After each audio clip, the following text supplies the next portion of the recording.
Watch it peel back.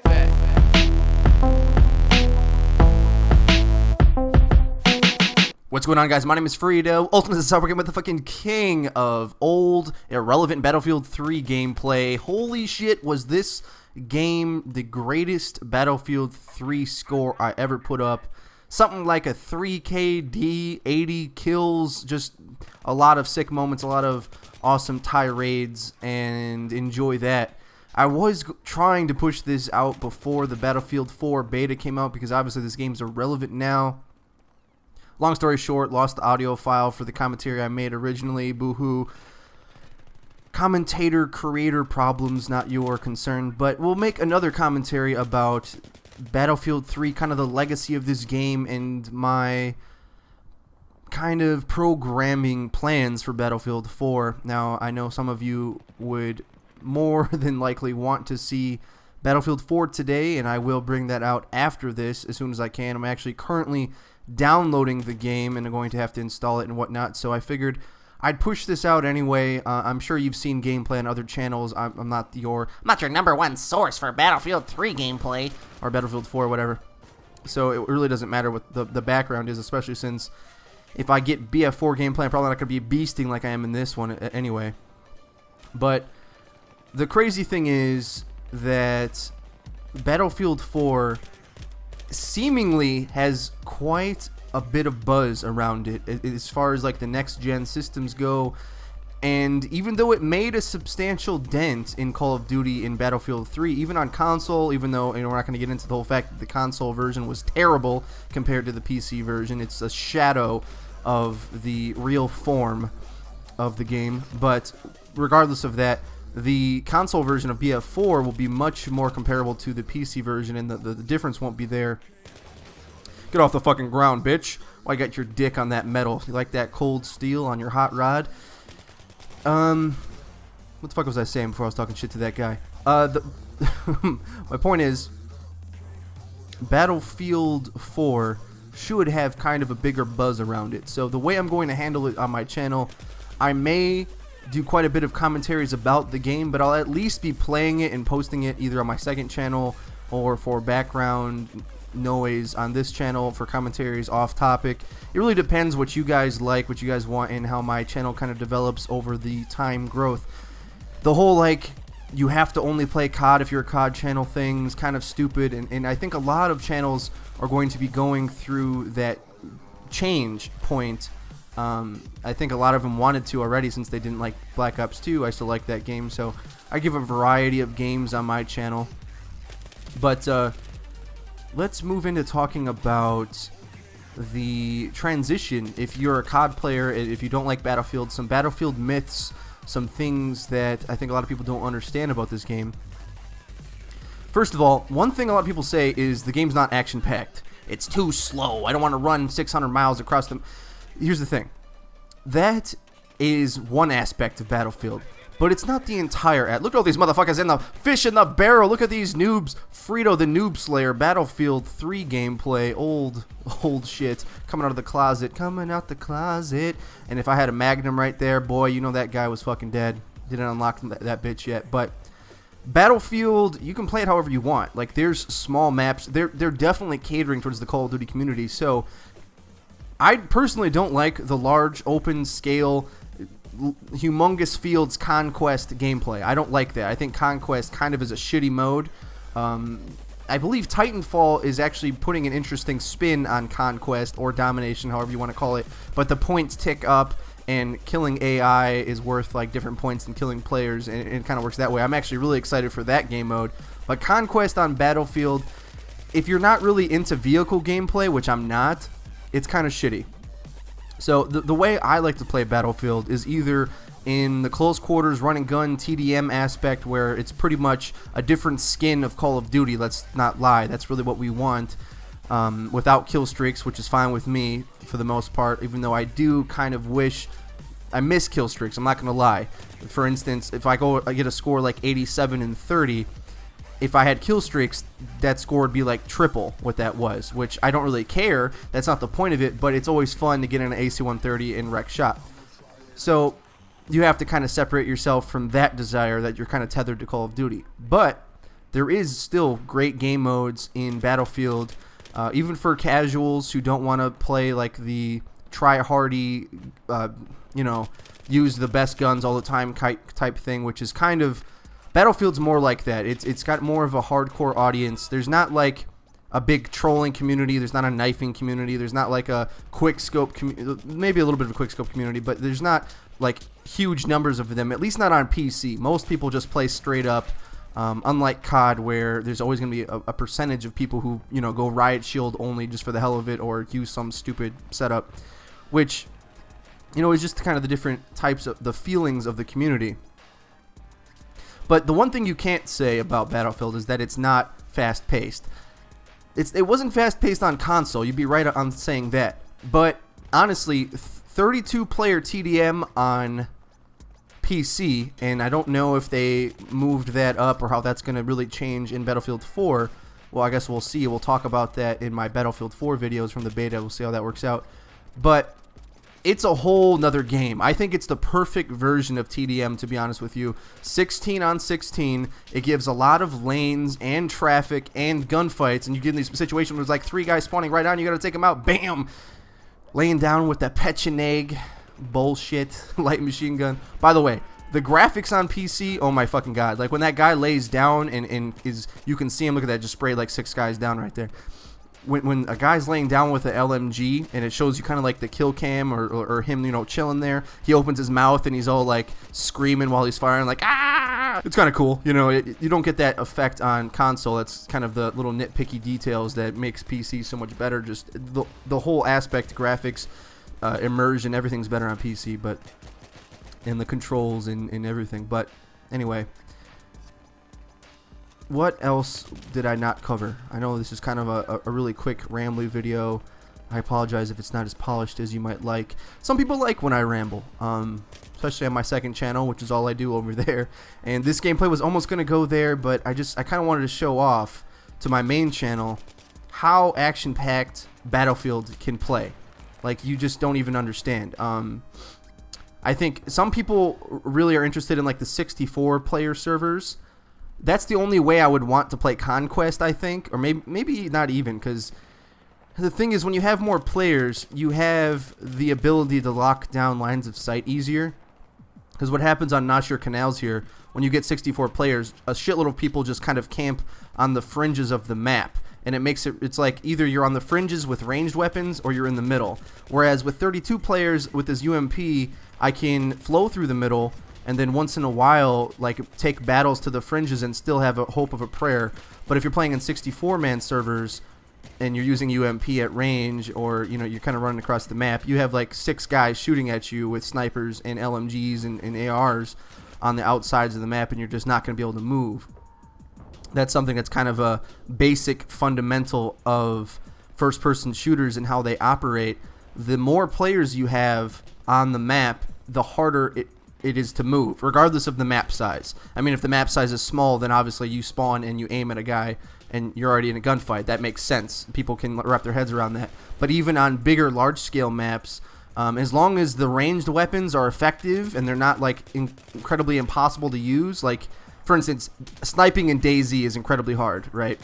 Or Arma 2. I don't know about Arma 3, but in Battlefield, it's a lot harder than COD. Let's not lie to ourselves.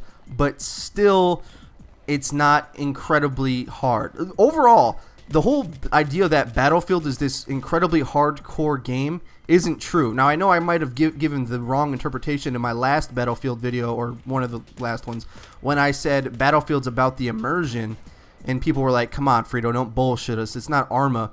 And I'm not trying to say it's like you feel you're a soldier, a real soldier in Battlefield, because that's not true at all. It is very arcadey in a lot of ways, and that's something Drifter really pointed out in his video when he talked about why he doesn't play Battlefield anymore or post it, because the community is so elitist and hardcore, and like, Battlefield is the real military simulation. And, you know, and Drifter pointed out there's respawn paddles that you just magically put down, and, you know, you have this run and gun aspect, which really isn't part of a real military sim or military in general. For the most part, even though aiming in Battlefield might be a little bit harder because there's no aim assist and it's not really made to appease really bad players. If you're a decent player at FPS, whether it's on the sticks or on the mouse and keyboard, your skills will translate fairly well gun skill wise. Like, a lot of people say, like, oh, there's so much more recoil in Battlefield, the guns are so hard. Well, here's the thing. If you're used to playing Call of Duty and kind of using a lot of the mid to low tier weapons, like if you make use of a shitty AR in Call of Duty, you can use any AR in Battlefield. Like, you can't lie to yourself and say that, like, the games are completely different. I mean, on a side note, really, the way the weapons work in Battlefield, they will have a bit more recoil, let's not lie, but because there's bullet drop, and you do have to account for that, which is a whole nother thing you're going to have to learn, it's not as hard as people make it, because you still more or less put your aim on a guy, but whereas in Call of Duty, it might be more beneficial to aim for the kneecap and have the flinch bounce you up, in Battlefield, it's more beneficial to allow the muzzle lift to raise so that your bullets will drop and eventually hit them. I mean, there you go. And then, like, in this video, you see a shitload of hip fire with the laser sight. I don't know if this setup is overpowered or not. Every time I ask people what's overpowered in this game, once in a while, once in a blue moon, people say the UMP, but really they say the AEK and the M16A4 and the shotguns. I say the shotguns. I know a lot of people don't say the shotguns, but even if there's only 4 really awesome weapons in this game, those 4 I just mentioned, you know, it's still got a various of gameplay.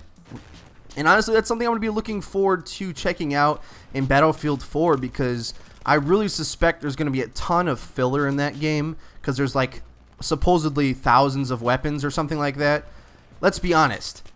There's only so many practical weapons you can have in this type of video game, because the reason is, even though you have a lot of variables like bullet velocity and recoil and damage and headshot multipliers, at the end of the day, there's only a specific number of things that actually matter. Like, for instance, reload speed means jack shit, right? Bullet velocity might matter, but really damage and manageability is all that really matters at the end of the day.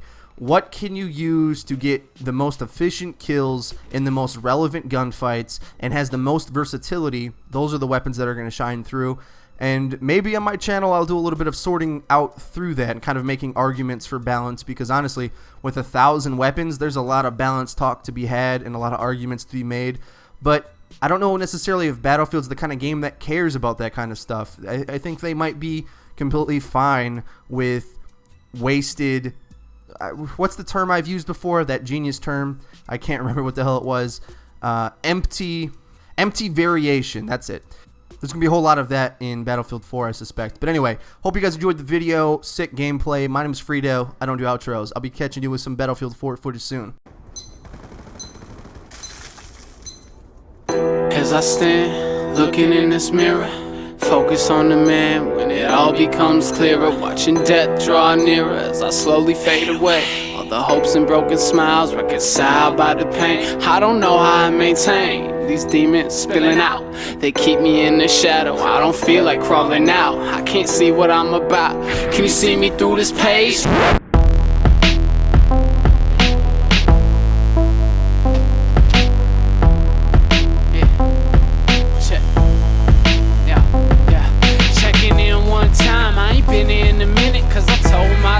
I was born to be different, high purpose, feeling lifted, also worthless, not to mention spending time against the wall, locked down in my detention. And it's wrenching me to say that I finally saw the day that my father packed up and he chose to walk away. It's okay, I just shrug it off my shoulders. Driving up into the north, got police driving they hostess cause they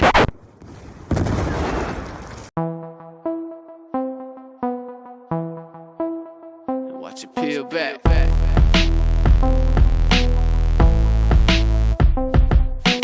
What's going on, guys? My name is Freedo. Also, this is Upperkin with the fucking king of wacky, tobacco, search and destroy league play games. This is one of the weirdest SNDs I've ever played. League play can be a lot of fun. I think it really shows the longevity and the balance and the fun factor of the game, you know, for the tryhards and everything. Get the fuck out of there, bitch. One shot from death. Do a little halo jump to get off that guy. Shake him off. Shake him off. Hop up in the Boiler room and wait for a guy and hip fire. Hip fire crouching, very effective. Look for the next guy, the 4-piece. Oh my god, Remington comes up at me. He has 1 kill to his name, 3 teammates, all in a little clan. They have all the clan tag the same. But guess what? Oh, he just gets taken him out right there, and then he jumps down to the bottom. They have him cornered. 2v1 situation. Sniper jumps down, gets blasted by the R870. Other teammate has the MSMC going down low, and now it's a 1v1, and this Eat Bread guy, holy crap, he just ate them up right there. He treated my entire team like they were bread.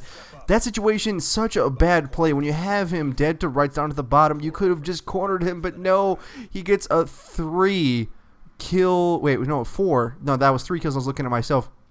He gets a whole ace. Masters player 11 clutches with the R870 because my teammates are obviously inept and way too hasty. You get to play with the shotgun, pinned down in the bottom of the center of Meltdown. Think of this logically. What do you have to do to combat this? He can't do anything if you just step back and watch the exits. You have 2 players, 2 exits. That round was over with a little bit of good communication, but obviously my teammates, they're not what we're going to call the best League players in the world. And honestly, I don't know what the hell is wrong, but I'm really struggling to get into Masters League this past League season. I know I didn't play as much as I normally would when I try to get into Masters, but I got stuck in Gold and never got to get out, mostly because, and I hate to blame this on teammates and such, but look at this. Here's an example right here. Teammate coming up to check that corner. I assume he's looking there, so I walk through to check and clear through as well. Eat Bread once again takes out a few guys right here. Let's see this in instant replay up here at the top.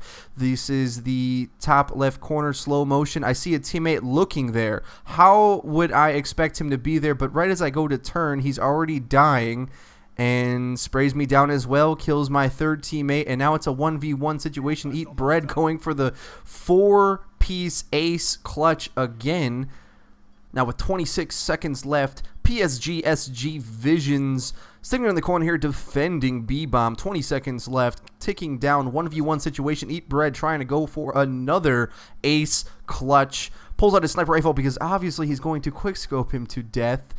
And here's the thing, guys. Like, that's what I was talking about being in Gold. When you're in a lower division, the lobbies balance out. 28 seconds left on the clock now. The lobbies balance out to put a lot of other lower ranked players in the room. And what the hell is going on here? He's doing a YY icky fakey ladder stall. What, can he not get down the ladder? What the hell is he doing? 17 seconds left. Checking for the bomb defender going down the defensive side stairs, finds Eat Bread and finds him in a close range situation where the M8 can't be successful. With about 7 seconds left, did he have enough time? He needed to pick it up at 7.5. I don't know. 1 second, obviously he's not going to get it. Has to run away, but dies anyway.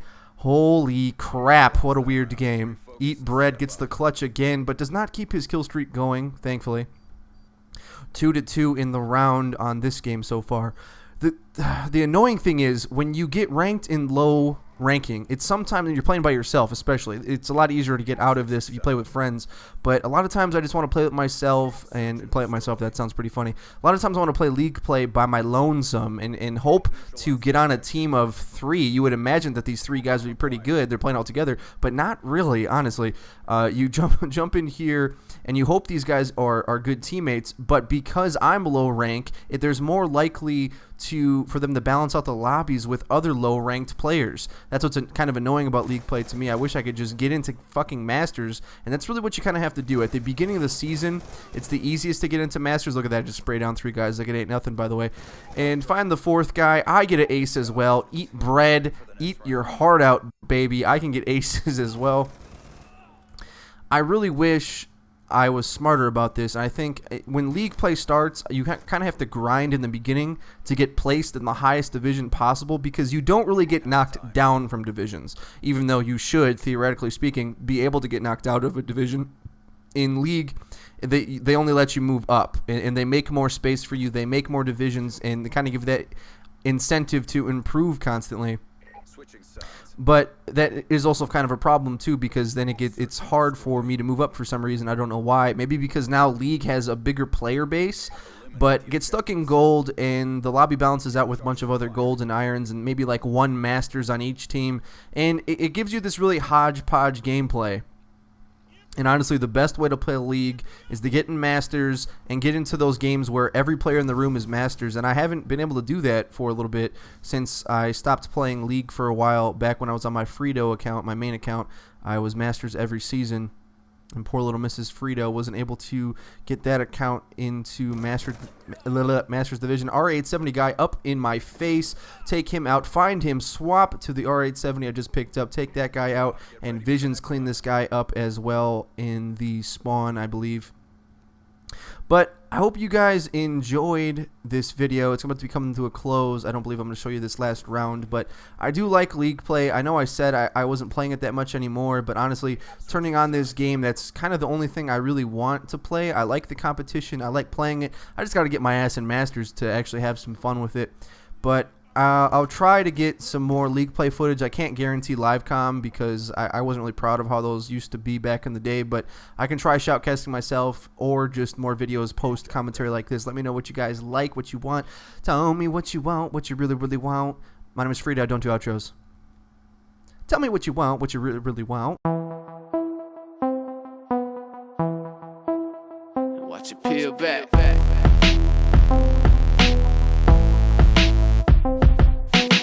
What's going on, guys? My name is FREEEDO. Ultimate's this upcoming with the fucking king of deworming these worming ass, camping, bitch ass motherfucker, sentry gun guardian, shock dildos left and right, claymores, bouncing betties. You cannot stop the double EMP setup, bitches. I'm telling you guys, this is one of the reasons why I just don't get mad about most of the things that people get mad about in Black Ops 2. People are like, oh my goodness, how could you like that game? There's so many overpowered stuff in there. You can't even, everything's overpowered. The thing is, if everything's overpowered, that means there's ways to combat everything. Now, you might find that kind of game annoying. I feel you. If you want the different kind of Call of Duty, I understand that, but the thing is, even the worming play style does not scare me like one iota because I know how to handle it, I know how to do it myself, and I know how to counter things. Something that I really think we're going to miss, one of the many aspects of Black Ops 2 that I think goes unnoticed by the majority of the Call of Duty fan base, is how competitive and balanced the maps of Black Ops 2 are made. I mean, I get in arguments with people that they hate the small maps, whatever, that's fine. I don't mind if maps are a little bit bigger, but the fact is, you got this asshole riot shielding R870 with trophy systems and shit, throw that EMP down low, and it has 2 flank routes. Every single power position and window in this game has 2 flank routes. One, usually a doorway and a stairway or something like that, and another jump up. Sometimes there's 2 jump ups even. And that is what's beautiful about a map, especially like Standoff. Honestly, the thing is, for the most part, as far as Call of Duty goes, even if we put Standoff in any Call of Duty, Standoff, I think, literally is the quintessential Call of Duty map that can appease every single type of playstyle, every single type of game type. It's the perfect map. I used to think Firing Range was that. Honestly, I did. And Firing Range was perfect for Black Ops 1, but Black Ops 2 obviously has got much more powerful ranged weapons with light machine guns and snipers being a lot easier. Let's not get a fucking sniper talk. You mentioned the word sniper, motherfucker. Man, those guys in the comments below, they will be raging about the sniper rifles. I hear you. I feel your pain, guys. Honestly, real quick, sniper fix. Really simple. The aim assist needs to get fixed. That's the only thing. The damage and the quick scoping time, you know, you can debate and cry about that all you want, but really, the aim assist is the problem. Get the fuck out of that bedroom, bitch, while you camping out. This isn't a sleepover. The aim assist is the problem, and I think either you remove it wholesale or have a reverse drop-off for the aim assist. There should be no aim assist whatsoever from 10 feet. Because that's not the sniper range that you're supposed to be using. But instead, the sniper rifles in Black Ops 2, the way they work is, or rather aim assist on the whole in Black Ops 2, the larger the magnification of the zoom of your weapon, the more aim assist you get, but it works at all ranges. Now, there is range drop-off with aim assist with most weapons, especially like SMGs and shotguns. At a certain range, the aim assist does no longer work. I know this very well myself because of the KSG. You start using that KSG shot at range, you start to really know what it's like to have no aim assist on your weapon, because those long range shots, you know, you can hover over a target, it's not helping you one bit. at long range. By the way, little snippet here to as well. In a Drifter video, Drifter said practicing with the TAC 45 can really help improve your aim. I want to add to that idea and also say mastering the KSG can really help your aim in this game as well. If you can get to about a 50% accuracy with the KSG, like hit half your shots, get confident on where the hitboxes are and how to use the weapon, it's going to help your SMG shot, but especially your M8 shot. The thing with Call of Duty, I think people kind of forget, is that the game isn't incredibly deep. It's not like Quake where you have to learn how to use a rocket and a railgun and a plasma rifle, whatever it's called. There's not a wide range of weapons. They all kind of function the same way. They're hit scans with a little bit of recoil, things like that. The M8 and the KSG, both of those aims kind of correlate with one another.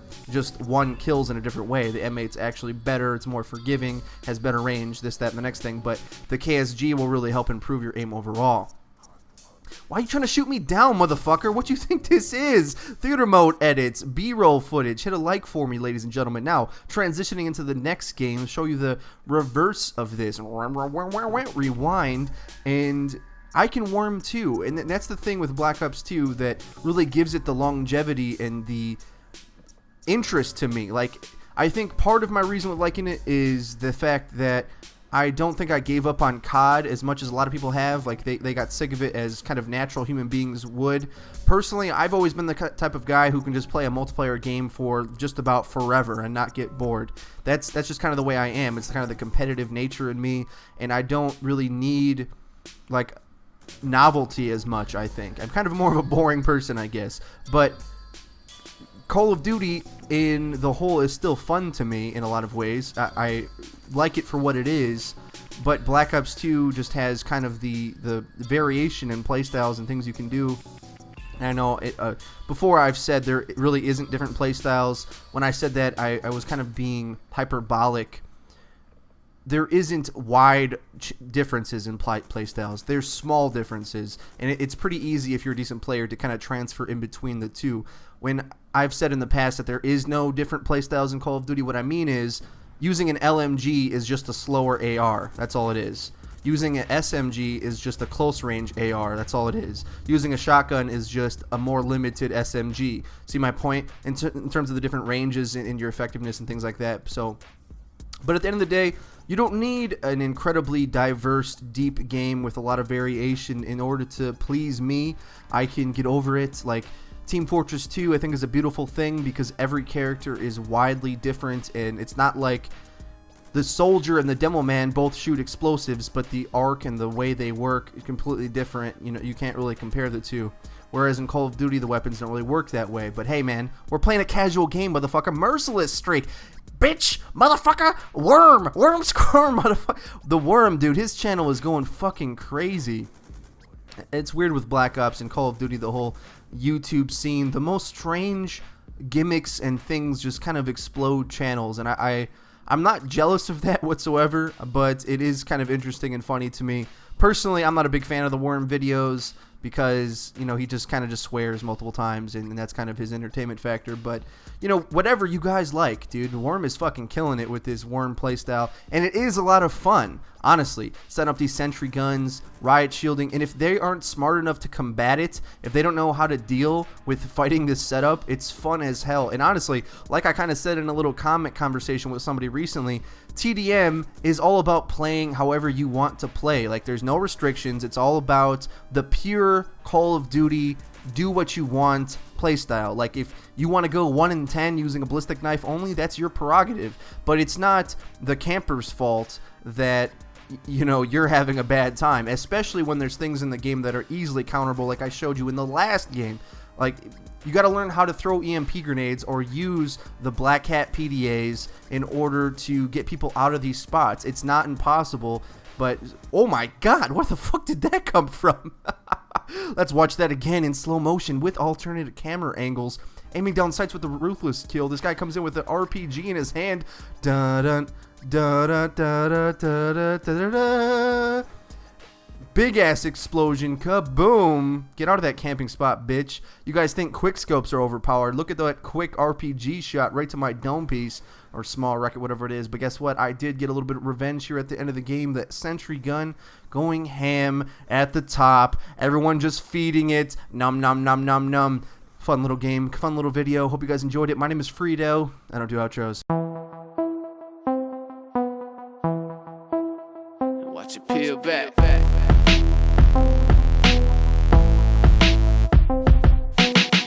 What's going on, guys? My name is XFREEEDO. Also, this is Self-Proclaimed with the fucking king of bringing you folks back down to earth. Everybody's all excited because the new dedicated servers on all platforms, including your shitty 20-year-old Xbox 360 console.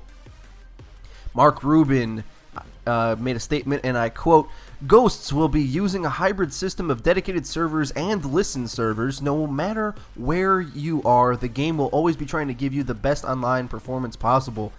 This is some great new tech in the matchmaking system and will place players in matches that have the best combined overall connectivity performance."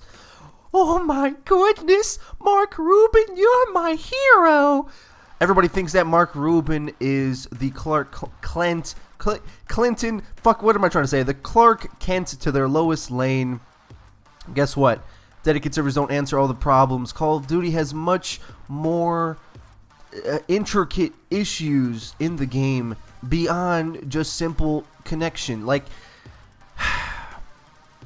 not to kind of put you guys all on blast, but there's a huge section of Call of Duty players that have no clue what the fuck is actually going on in the game they're playing. Like, oh, my bullets hit him, I should have hit him, that should have happened, this should have happened. I know everything about the game and how it should run, and therefore my subjective experience is somehow noteworthy, or I actually know what I'm talking about. Oftentimes, people don't even know when the game is running well, much less when it's running not well.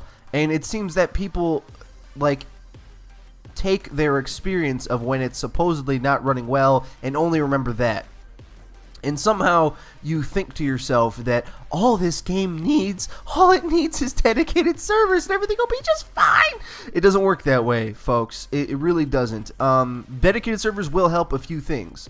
But on the whole, what you really need to see is Activision and, I guess, Infinity Ward take a bold stance against the connectivity problems. And even if they do that, it doesn't necessarily fix anything, to be honest with you, because the groundwork is still there. The groundwork is the same. It's still running on an old engine, the same connectivity problems, the way the players move, hit, scan, weapons, all these types of problems that aren't exactly hashed out yet are still going to be there. Now, what are the main benefits you're going to get from the dedicated servers? Well, first of all, what needs to be noted is that it won't be purely dedicated servers. There'll be a hybrid system with the normal listen servers we have now. And no, I didn't know what that was before this commentary, but I Googled it and I kind of understood. It seems like it's basically what they're normally have been using, the normal matchmaking servers they've had before that gives peer-to-peer connections. P2P connection, that sounds like something that two Boy Scouts would try late at night.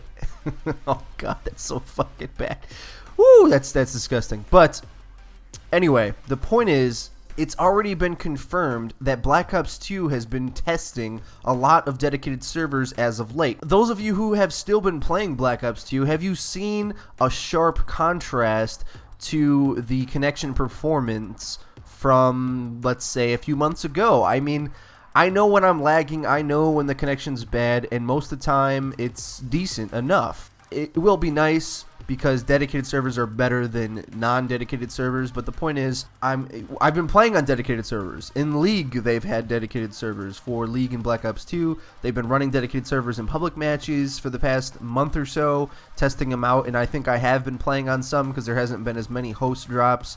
And they're better, they're cleaner, but they're just as clean as a good host as well, as a good match-made host. So honestly, it doesn't make much of a difference. You might have a bigger percentage of good lobbies, but you're still going to have that same good old-fashioned Call of Duty bullshit that you guys like to complain about.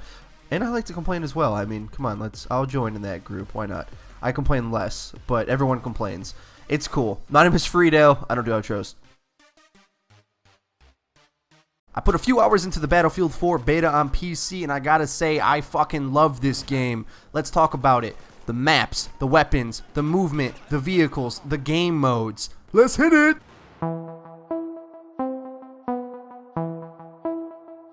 watch it peel back.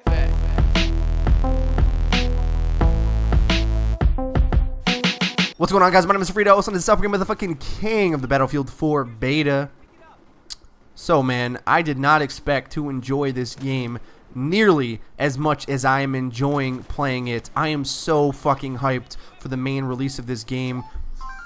Text message, that's how important I am. Let's silence this piece of shit. Guys, honestly, if you are torn on whether to get the Battlefield 4 on next gen, just let me ease your mind. Do it. Fucking do it. Pre-order that shit. Who gives a shit? I know there's like, well, don't pre-order games until you find out how good they are. Fuck it. I would just go get it right now on PS4 or Xbox One. I mean, you could wait and be smart. You could just get it on PC. That's the best version. But I'm talking to you console guys who think Call of Duty is the end-all, be-all. And if you played Battlefield 4 on console beta, I cannot imagine how shitty it is. I'm playing on low-res textures. Everything's low on these settings because optimization, the game's not out yet. They haven't figured out how to like make it run well on all PCs and all platforms. So it's playing on low. But PC on low looks like 2, 3, 4, 5 times as good, I don't know, somewhere in between there, as the console footage I've seen thus far on YouTube. Man, it looks like shit. Not to mention, I don't know what you guys are dealing with, like player numbers and stuff, which is a big difference in Battlefield because really how many players on the map really changes the game a ton. It really does. It matters because if you got like 9 people on a side, everybody's in a vehicle and it sucks. You don't have that interplay of the infantry flowing through and underneath. So many things we want to talk about. The guns, the maps, the game modes. Well, first and foremost, I'm going to say this first thing that I hear everybody say about this game. Domination spawns are fucked. Yep, domination kind of sucks for Battlefield. It's not terrible. It's what you would expect, but I think domination plays a lot better in Call of Duty. That's where it's intended to be. Let's check out this spawn right here to just give you an example. I spawn, I think it's on somebody. Did I spawn on a teammate or not? I don't know.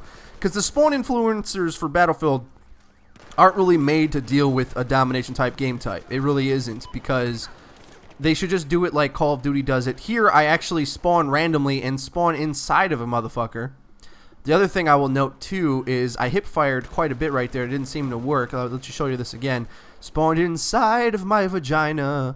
We spawned right next to each other. And the hip-fire I've noticed in this game is not as responsive as I think it was in Battlefield 3. But that's not really a bad thing. I don't mind that at all.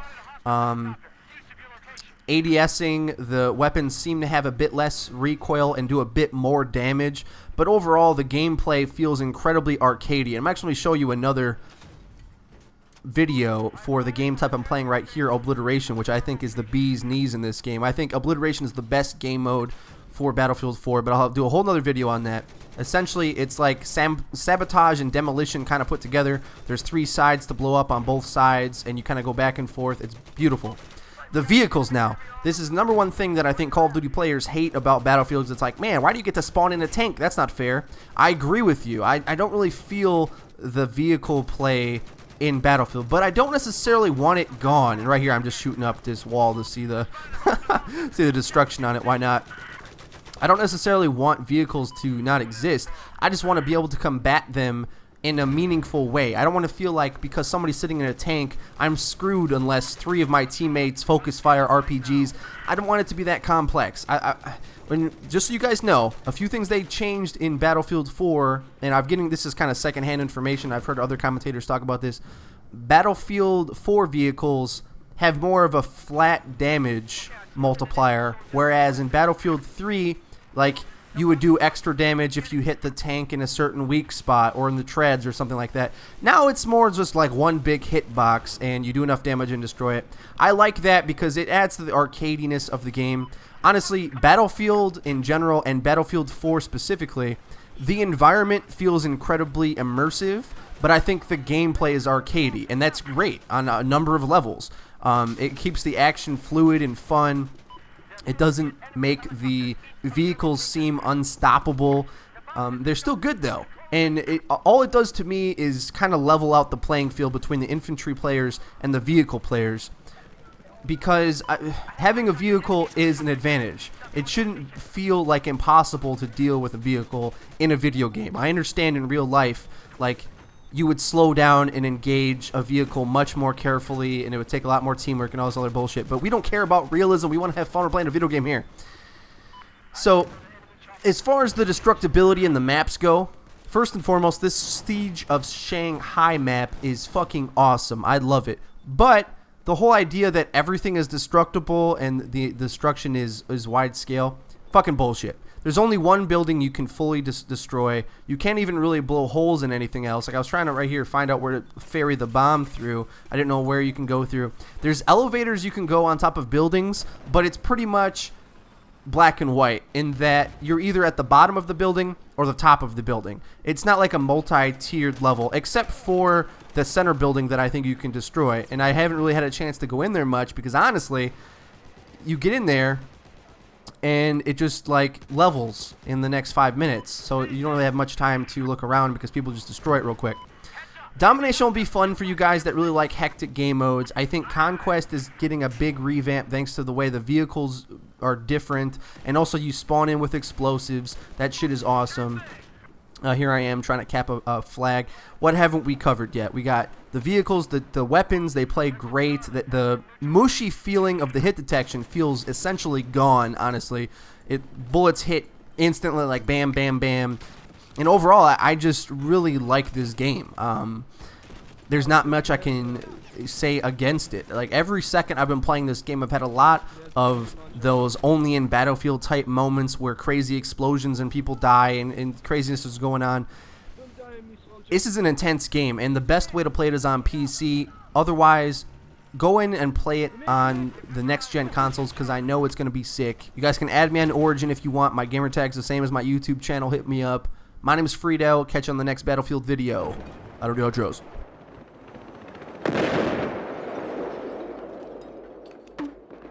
Rest in peace. Oh, you think you're gonna snipe up here on top of the building roof? I think not! Cold steel in your chest, bitch! Watch it peel back.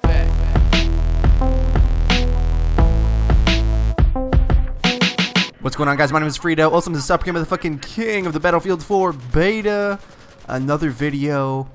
Kind of going to... The first video I made was a little bit excited, fanboyishly going crazy. Look at this fucking parasailing down the map. Look at all the way the buildings work. The maxed out field of view. All of the environment just gets consumed into my brain. I feel so immersed into the environment of this game. And you're going to see a lot of parachuting down, which is incredibly... it's a big part of the obliteration game type. We'll get there in a minute. But about the first video, I was incredibly excited, kind of T-Martined my way through that video, kind of exploding a bunch of things. I missed a few things I wanted to say, so we're going to cover all bases in this video. This probably will be my last beta video before the Battlefield 4 release. So I want to kind of cover a bunch of other stuff. I don't know, I might post some more. Let's see what you guys think. Tell me you want to see some more beta footage before the game comes out. It's up to you. But this will be a little bit longer because we go over everything we didn't cover and a little bit more calmer of a pace. So obviously, like I said, guns kill faster. The fluidity of the movement is something I didn't really cover that well. What I mean is basically, like, even when you're going through water, just look at that skyline, by the way. It just looks gorgeous. Going through water, you either can kind of sprint, if you will. You can flow through the water very quickly like you saw me doing there. Or you can dive underneath it and kind of submerge yourself and hide. Or you can go kind of slow and pull out your pistol and shoot while you're in the water. So the water gameplay is great. Parachuting down over the top here never gets old for me. That's sort of your base spawn point. And now I think I'll talk a little bit about the obliteration game mode and why I think it's great, amazing. It's going to add a lot of replayability, and I look forward to it on all the new maps and other game modes as well. But obliteration's obviously going to be my favorite. Now here's why.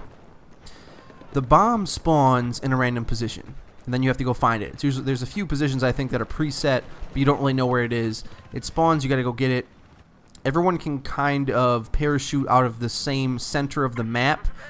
So there's not like set spawn points like there would be in Conquest where you can spawn back at home base to defend, or at a base you already own. It doesn't work that way. You always parachute down unless you have a teammate where you can squad spawn, and this gives more added value to the whole idea of squad spawning, and it gives momentum to the team that's pushing the bomb. So whereas my team's pushing the bomb up right now into their side, by the way, there's 3 bomb sites to explode on both sides. So unlike Sabotage, where it's kind of like a one-hitter quitter and the game ends, once you blow one up, the bomb resets, and there's 3 sites you have to destroy, and you go through it multiple times. So as I was saying with the spawning before I interrupted myself, as I push through, my squad can spawn on me. Now they defuse the bomb, they're flowing back to push it the other way, but my squad can spawn on me, and we can kind of overcome this if they do decide to spawn on me. Or they might feel it's better to spawn in the center of the map and kind of cut it off from there. But the point is, unlike Rush, where it felt incredibly hectic, and since you could spawn on the defensive side, and it kind of turned into a bunch of spawn trapping and not fun, that kind of gets taken out of Obliteration. And with Obliteration, you're always parachuting in to kind of manage a little bit better where you want to go. Because when you're in that parachute, you can kind of push it in different ways. And by the way, the bombs explode in like 20 seconds. You don't have a lot of time at all. So you got to plant that thing and recover it. And if you don't, you lose that site. But there's a bit of like forgiveness to it, since there's 3 sites on both sides. So you lose your site. You wait a little bit for the bomb to respawn. You kind of reconvene your map configuration, and then you fight for the bomb again and try to push it out. So here's the overhead map I'd like to show you. I can spawn on my teammate. I can spawn way back at my spawn, I guess. I think that was a spawn as well, like way back behind all of my defending points. But it's really not. Honestly, you probably just want to parachute in every time. It seems to be most efficient. But the gameplay kind of has this tug-of-war nature to it. So, whereas I never got to play Capture the Flag in Battlefield 3 because obviously I bought it late, didn't get all the DLC, all that whatnot and nonsense. I will be getting all the DLC for BF4 though, because I'm incredibly impressed by this game. But whereas I think a game like Capture the Flag, where it's a single objective point, and it's really hard to push the bomb through different ways, like here he is jumping in the chopper. Obviously vehicles are incredibly key to ferrying the bomb places. The chopper got shut down there, and here we're actually in the rubble of the skyscraper you can destroy. When you destroy the skyscraper, I've noticed that the sky gets really dusty, kind of like, I don't hate to bring up 9/11, but that's realistically, we know what happens when a skyscraper falls, that just there's incredibly lots amount of dust in the air, whether it's from the cement or whatever. So the air gets really foggy, and keep in mind this is playing on low settings, so I can just imagine how much better this could look if you were setting on high or ultra. I look forward to that. So this center skyscraper building area is kind of the ferry point. I think there's different strategies, whether it's better to leave the building up or to take it down. I don't really know the difference, and if it matters to Obliteration, honestly, since the objectives aren't really anywhere near that. I think it might be a little bit of a different concern if you're talking Conquest, but I don't really know the map that well to be able to say. But honestly, like parachuting in like this, it literally never gets old. So look at this. They have the bomb. I don't know how he parachuted off the top of the building, I suppose. And this is a bunch of different gameplays, by the way. There's teammates all around him parachuting in as well. I just never get sick of parachuting in Shanghai here. I never get sick of it. Come down, I killed a guy, and we cover over the bomb and get ready to push it back again. I think, and then I gotta defuse it here. I don't know how the timer works exactly. If you start defusing and the timer stops, I don't know where the timer is, but it's pretty much, you just go there, defuse it as best you can. I think this is the best game mode in Battlefield, and the reason is because it gives more honed objective play, whereas in Conquest it's kind of like everyone can camp spots. Like I've talked about in Domination and stuff. When you have single objective points, pretty much all you have to do is hold your ground. Whereas with Obliteration, you're constantly in this tug-of-war battle, pushing through, and like here, I got the bomb in my hand, so I'm trying to stay alive, keep healing myself, falling down, because I'm taking a lot of fire, because when you have the bomb, you're just a big target. In fact, when you're looking at somebody who has the bomb, you see the target more than you see the player, so people will just be blind fire shooting at you. And as you saw, I had like 5 infantry soldier teammates around me at all times, kind of flowing through it, and we're pushing through in you know, tug of war, like we're playing American football, capture the flag in Call of Duty or Halo. It's got that, all of those cutoffs and team play elements and critical gunfights that you see in all of those modes are in Obliteration, and that's why I think it's a much better mode than Conquest or Domination. I'm actually very interested in seeing what other modes Battlefield 4 has. I think I'd be satisfied with this mode, honestly, and then maybe TDM or Arms Race or whatever little fun ones they have in there. Also, look at the sun. Don't you love how the sun doesn't blind you? Like, the graphics and how everything in my game crashed right there. I didn't get to push the bomb all the way, but the game, it like, they really, I think, listened to the fans in this and understood what was important, how to create moments in this game that give you that. I don't know how I got frag grenade, like just threw it randomly, got a guy. This game is built to make those only in Battlefield type moments. Like here, I knew they were pushing the bomb, and then my teammate grabbed the bomb, is running out, and now I'm covering him because he's behind me running it away, and their team was still coming through. Got to reload this gun really quick. They're getting fired on, and there you go. Now, the one downside to the guns being as lethal as they are in this game is the fact that a lot of noobs will be able to take you out, but it'll still have that arcadey pick up and play aspect to it. There won't be a lot of moments where you feel you can't control your weapon and you're getting outgunned constantly. Like, you will get outgunned by some noobs because that's the downside. Like, you can have weapons that have high skill gaps, and then you have to be on top of your game all the time in order to do well, kind of like Black Ops 2. Or you can scale the weapons up where they're pretty easy to use, and it's far more about decisions and tactics because gunplay is so easy, but at the same time, noobs will be able to get kills even easier. So, I mean, that's a bit of a trade-off. With PC aim, it's incredibly easy to shoot, and I don't mind that at all. Something I forgot to mention in the first video was the movement feels good like it did in Battlefield 3, but I think they've made a few changes, and I gotta, somebody tell me what some of these movement changes are. I know at least one of them is that you go to prone faster in this game, at least with the assault kit. I don't know if the movement speeds are different with each class. I think you're a little bit more sluggish with the light machine gun, and they're like I showed you before, or told you before, the bomb marker is, I kind of wish it would disappear because I can't even really see what I'm aiming at sometimes. Because like, you'll see the guy's there, but you don't even know if he's right in front of you, if he's on the other side of that building. So I just pre-fired, and actually he was inside the building. I killed an enemy on accident, which is kind of funny. But I wish when you ADS that the markers would kind of disappear like they do in some of the Call of Duty games. Those are little nitpicky things, not really a big deal. But like I said, with these buildings, you're either at the bottom or you're at the top. There's not really much of an in-between unless you're at this center point right here. And that's pretty much all I have to say about this game. I love this fucking game. It's sick. I have a whole bunch of these Battlefield moments, these only in Battlefield segments, unscripted events, crazy shit's happening, like right here. Spawning on a teammate in a chopper, I think it's going to be safe, but then as soon as I hit spawn, it's blowing up already. Look at it underneath the water, pretty sick. I dive in just to take a look. The fucking thing explodes on me, does 15 points of damage. I don't know how the water affects explosions, because that actually is a thing in real life. Water can kind of absorb explosions, but like right here, little transport vehicle in front of me. I look to see if I can like hijack it or something like in Halo. I don't think you can do that, but I'll pull up my little noob tube. Noob tube's not very good at doing damage to vehicles, but these light vehicles can take a little bit of a pounding. Explode the vehicle, and the fucking guy gets out right as it's about to explode, and he launches across the map. And here is the last one.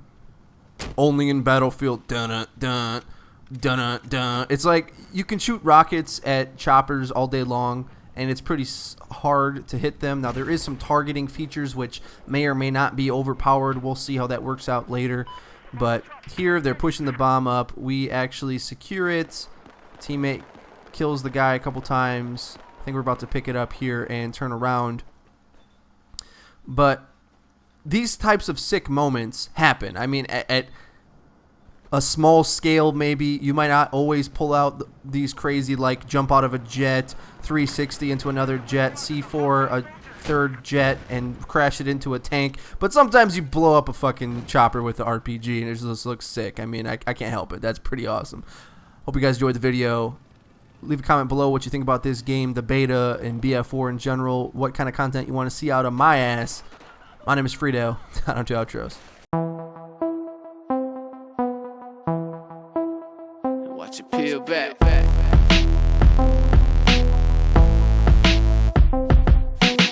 What's going on, guys? My name is XFREEEDO. Also, to the Stop Game, the fucking king of Black Ops 2. Coming at you with some TDM, pub stomping footage. Call of Duty Ghosts on the horizon. Ghosts is the talk of the town. Squads. They drop this information. All of the YouTubers out there, they scurry. They scurry like rats with crumbs scattered across the floor. But we all know that shit is bullshit. That's not some That's not a nutritious steak and eggs. They're feeding you the crumbs, man. And man, we'll talk a little bit about the squads mode for like 5 seconds. It's just combat training with zombies combined. It's just like a little horde mode. Yeah, great. Okay, that's all you really need to know. My expectations for Call of Duty Ghosts are so small. Like, honestly, I'll probably love Call of Duty Ghosts because I'm expecting practically nothing. Like, I went into Black Ops 2 expecting this game to be ultra competitive, incredibly balanced, the things that I always wanted, and I pretty much got that.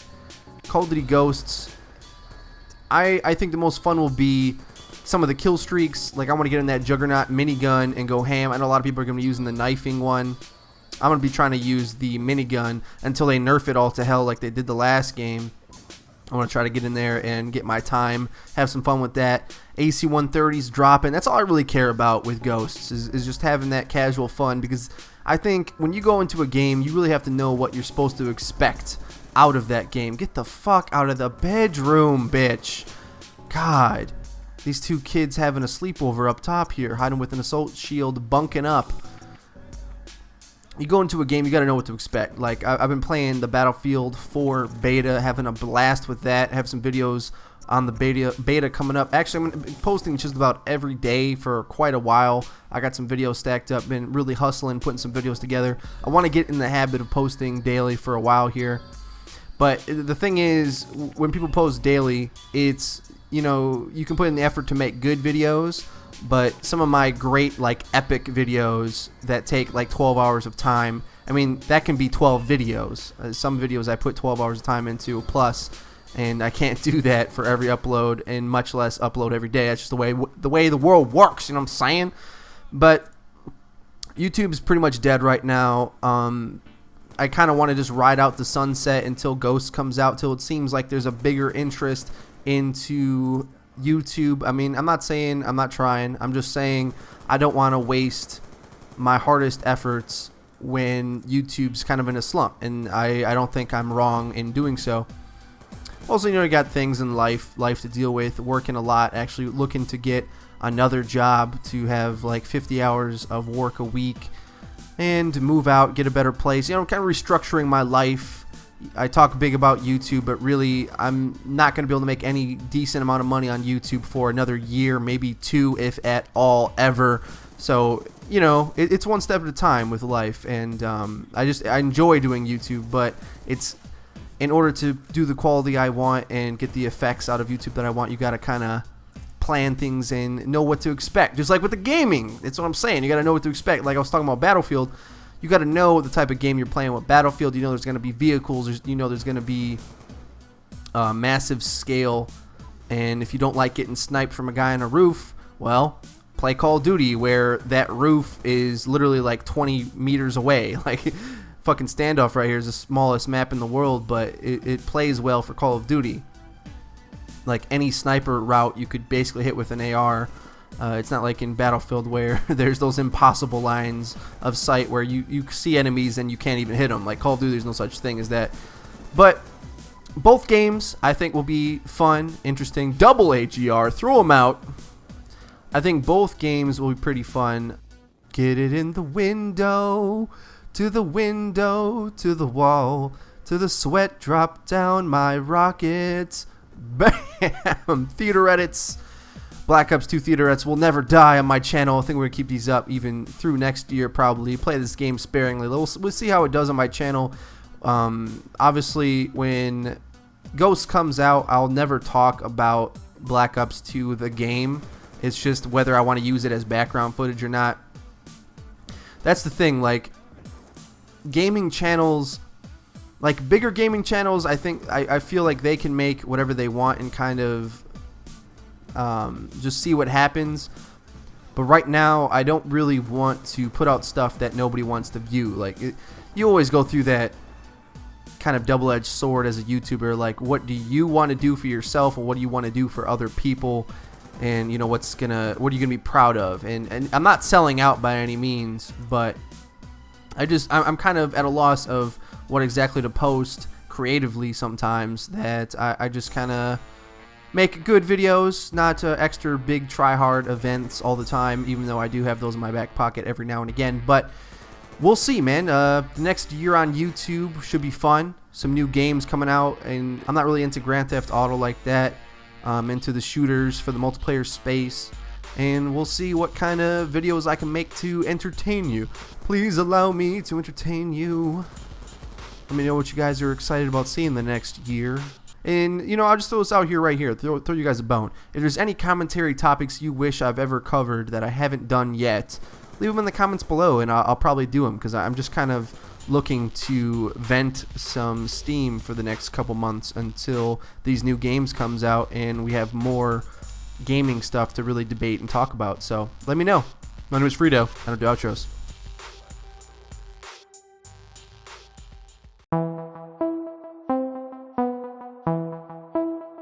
Watch it peel back.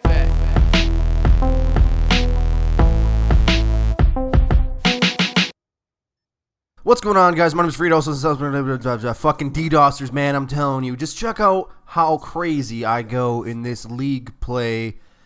Like, here's the thing. League play is one of the most beautiful things for me, personally, in Call of Duty. It would have been the best if they handled a few things differently. I've already talked about this many times. But the number one thing is the DDOSers. That's probably the biggest problem. Like, I can deal with people quitting out. I mean, whatever. Shit happens. But, oh, look at this little Call of Duty 2 nade right there. If those of you who play Call of Duty 2 know what I'm talking about. Oh, that guy comes, then he tries to drop shot me, get fucking shit on. Teammate cleans him up, but I do get some shots to him coming right down the middle. Support players coming through, flowing back through. They might come through money, you never know. Never know. Gonna check it out. There's probably one guy in our spawn, but no, he's not. He's down at the pool side. We get this flag cap right quick. Still on the street. Keep it going. Supposedly, somebody told me that dedicated servers, this bitch was fucking hiding in the money room the whole time. He could have contested that flag cap, but no, he's a little bitch, and he didn't do it, and hid there the whole goddamn time. Let us cap it. Yeah, whatever. You want to play like a bitch, go ahead. I suppose if you DDoS, that's why you don't know how to play worth the fuck anyway. By the way, we're down a man right here. He got DDoSed as well. We're playing 3v4 right now. This guy's dumb as shit, doesn't have any support teammates coming through. I pick his ass up, throw a nade back to my spawn, miss terribly, hit it on the Lambo, but it doesn't matter because he's pulling through the center anyway, or poolside. Somebody told me that dedicated servers are supposed to, hey, how's it going, are supposed to make DDoSing impossible, but here's the thing. I thought League play was on dedicated servers, at least most of the time. Coming around the pool side to make that pull, get that flag carrier kill, pull it back out. Player in zigzag on the mini-map, but I don't give a fuck. I'm running. My teammate's going to pick that up for me. Go up top with my AR bedroom. Getting busy in the bedroom. And here's a nice little spot for you. You actually can jump on this outside and pull the flag there and sprint. Check for my spot. Get ready for my gunfight straight ahead. There's probably a guy. Oh, cut out. Bam! 3-shot with the AN. Pulling it back with this streak in hand. I thought, somebody explained that to me, man, because if DDoSing is still possible when League plays on dedicated servers, I just don't understand it. And look, at this point, I don't even think they're playing. Like, these guys are so bad, they're dropping terrible scores, getting shit on, and I don't think they're not trying, because these guys are definitely trying, right? They're definitely playing. But at a certain point, they just say, fuck it, we're not good, we want to still win, so we'll just cheat for it. I almost got both of them right there, but get shot in the back. 3v4, we're up by 3 flags, dominating this team. I got an AGR in my pocket, and these little faggot virgin losers got to pull out the DDoS switch. Like, the thing is, I think some people in life think that, like, pulling pranks on people is funny no matter what the prank is. Like, it doesn't matter if you kill your neighbor's dog. Oh, haha, got you good that time. I killed your dog. I raped your daughter. Real funny. Got you good. Trolling. No, man. There's certain aspects of trolling and pulling pranks that are acceptable and some aren't. You know, and sometimes tethering that line of social acceptability is where the true humor is. Like, for instance, there was this one. Get shit on, by the way. Why are you trying to contest me when I'm on that blue car? You know I'm too fucking good. There was this... What the fuck was it? By the way, if you guys don't know, I am fully capable of doing gorilla links. I just haven't started doing them yet. What that is, basically, I do a little ad at the beginning of my video. I just haven't really felt like it. You know, I might start doing those eventually. But there was one that they wanted us to do. It was for this guy who pulls pranks on people and in real life. And he went up to somebody and he asked to see their phone, and then he slammed it on the ground. Now, it might be kind of funny, but that kind of shit, like, bridges the line. Like, everybody's got insurance on their phone usually, so even if he broke it, or obviously he'd pay it back, that probably would have been cool. But it's that kind of shit that is tethering the line. Here I'm fucking 16-2, up 4 flags to 0. They're dropping like 2 kills. The second guy on their team's got 2 kills. Bottom's got 0 and 10. I got an AGR for this second round coming up, but I just get DDoSed out, and I don't even... I guess they lost this game, but the thing is, I fucking lost because I got kicked out because these fucking faggots are... You know, they don't want to play fair. And that's another thing. Like, trolling and playing a prank on somebody is supposed to be in kind of a neutral setting. If you're doing it in a competitive setting, especially like league play, where the whole point of the game is to show your competitive vigor and what you're capable of, like, what the fuck's the point? You're just a loser. I just don't see why anybody want to fucking DDoS, man. It's like bringing a gun onto the court of the NBA. Obviously, you're going to win, but it's not like you deserved it or anything. You just fucking cheated. I don't understand people. My name is XFREEEDO. I know two outros. Watch it peel back.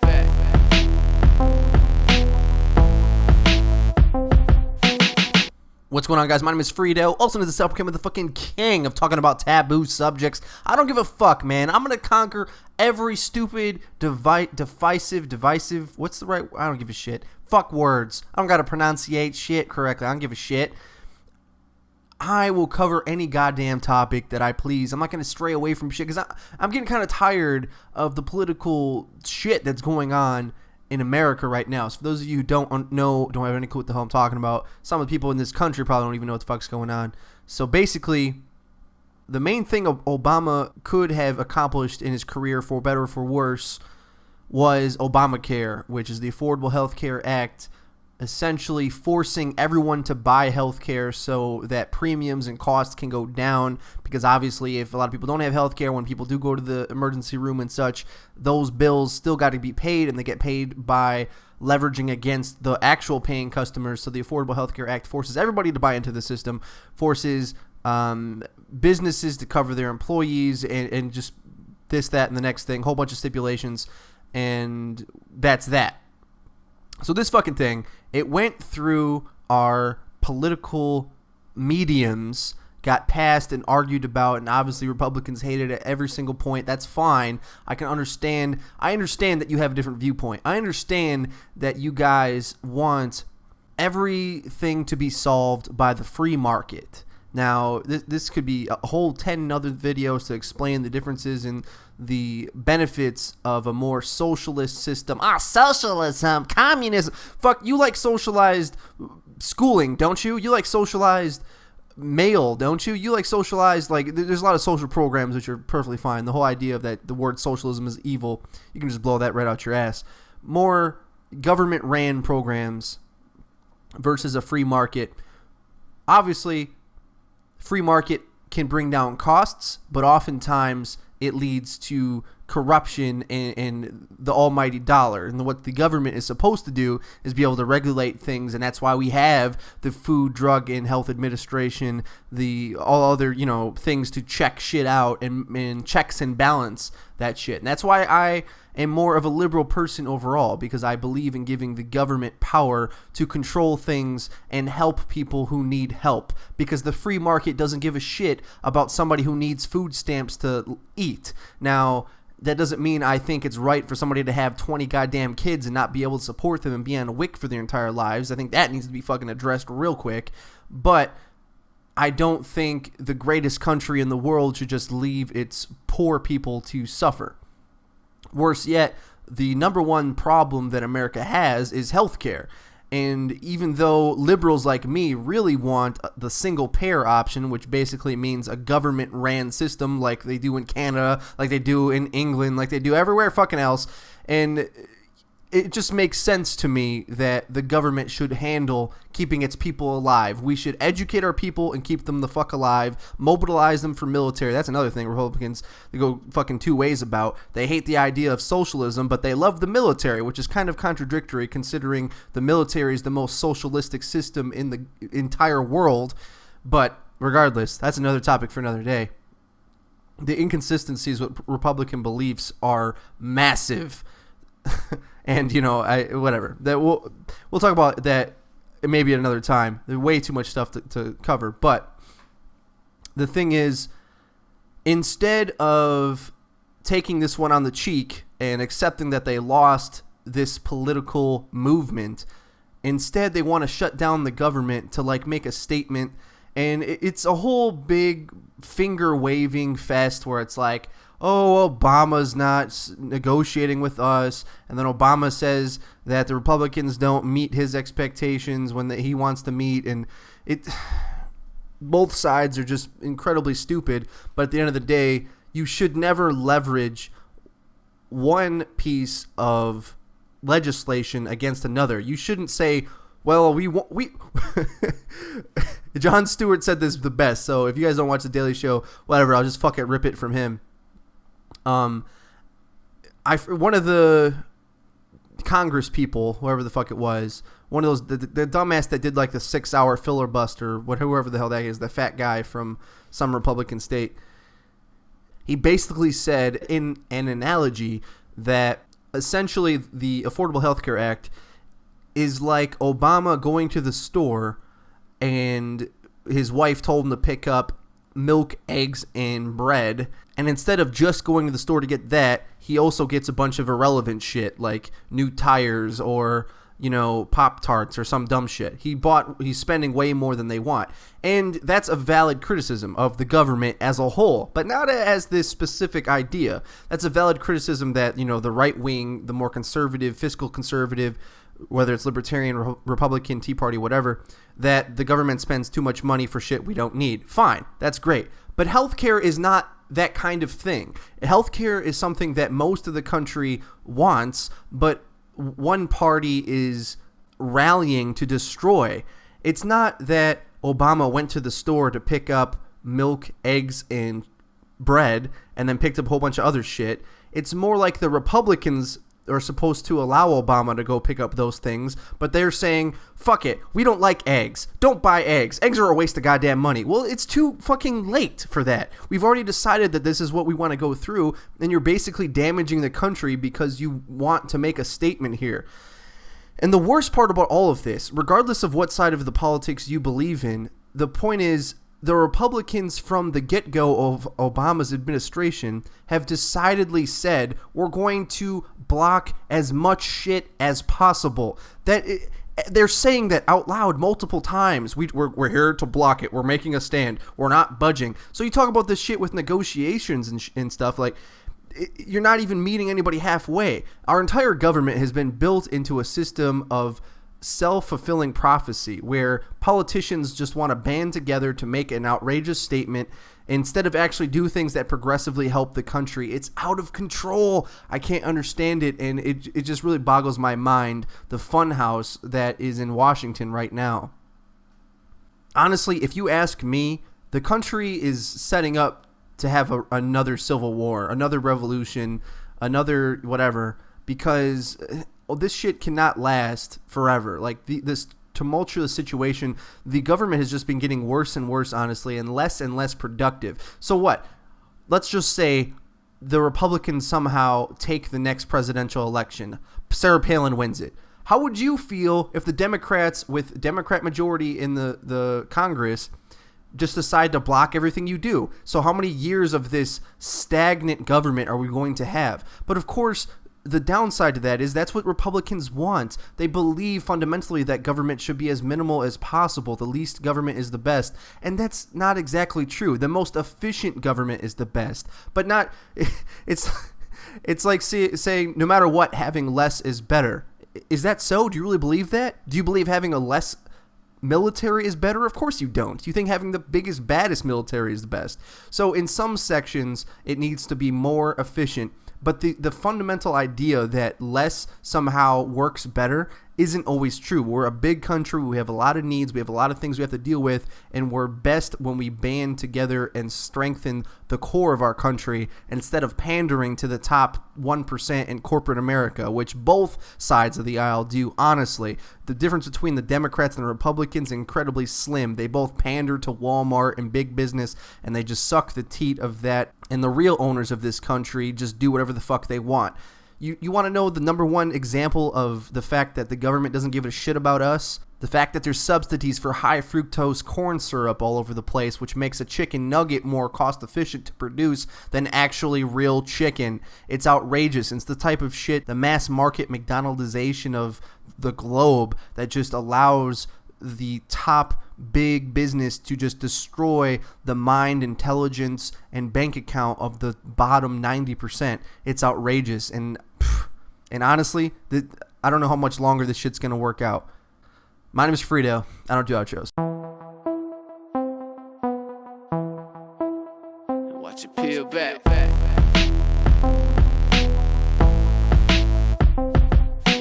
What's going on, guys? My name is XFREEEDO. Also, this up became the fucking king of sexy theater mode edits inside of Commentaries. Only other motherfucker that does theater mode edits as good, if not better than me, is, of course, Inessa759 Husani. Beastly Theater Edits on YouTube. Check that shit out. Beastly Theater. Search them. Find them. Catch Frito running down the dock side with a knife in hand. So let's talk a little bit about the death of theater mode and my parting ways with it, my problems with it being gone, if any.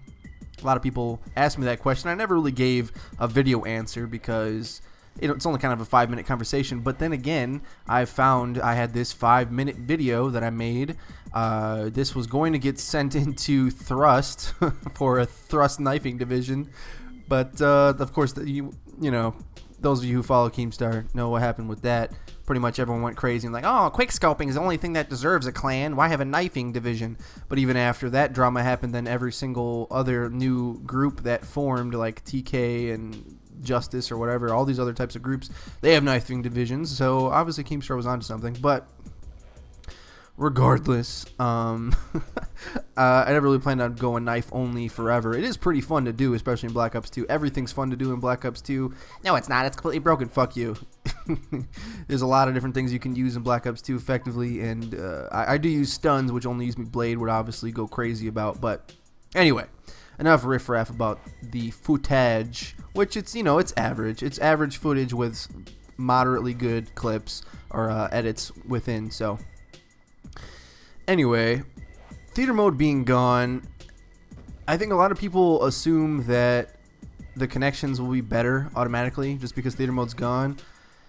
I sure as hell hope so, really, because MW2 and World at War and COD 4, the netcode ran better without theater mode. I think that's fine. But then again, Halo had theater mode, and Halo always runs basically perfect. Do they have dedicated servers? Maybe, I don't know, but I'll definitely miss theater mode in CoDGhosts, but it'll just kind of give more value to my Black Ops 2 theater mode stuff if I continue to post things from theater mode. I'm still kind of working out what my plans are for that time period, but honestly, we're gonna have Battlefield 4, which I am super excited for. Super excited for that, as well as CoDGhosts, which can be the hot game at the time.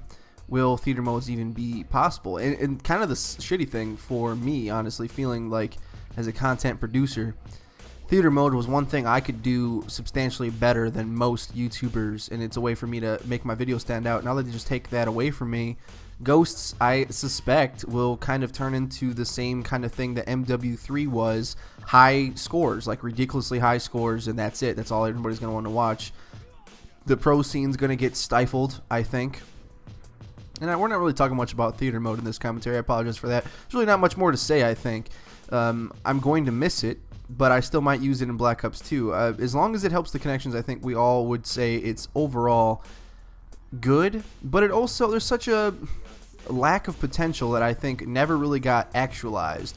Like, our community didn't really take theater mode to the max, like, for instance, a map editor would. Let me explain. On other games, they have map editors where you can either customize a game mode, game style, whatever. Like in StarCraft, Warcraft 3, which, not World of Warcraft, but Warcraft, which was more like StarCraft.